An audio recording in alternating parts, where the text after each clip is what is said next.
Journey with Prepositions: The Route to English Mastery. Hello everyone. Welcome back to our series on grammar fundamentals. We've been exploring the wonderful world of prepositional phrases, and today, we're going to delve into an exciting part of that world: prepositions of direction. These are the signposts of language, helping us navigate our sentences. So, buckle up, and let's get started. Prepositions of direction are words that show the where in your sentence. They indicate movement from one place to another. Some common prepositions of direction include words like to, towards, into, through, across, up, and down.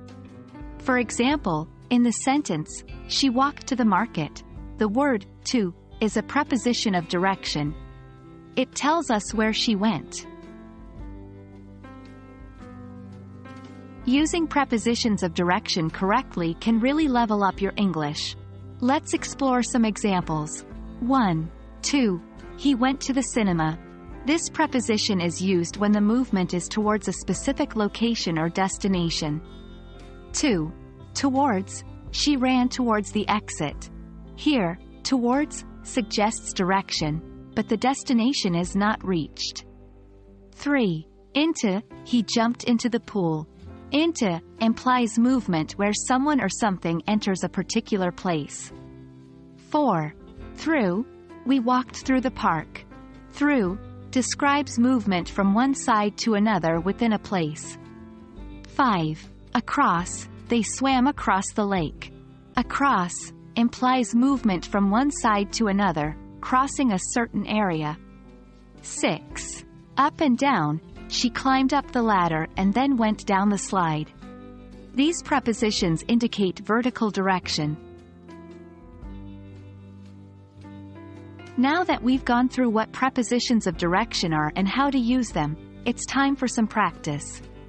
Try to create your own sentences using these prepositions. And remember, practice makes perfect.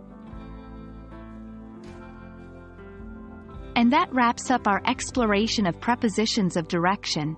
By now, you should be more confident in navigating your way around the English language.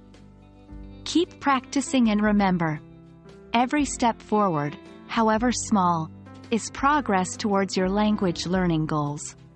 Thank you for joining me on this journey through prepositions of direction. I hope you found this video helpful and enjoyable. Until next time, keep learning and growing, and I'll see you in our next video.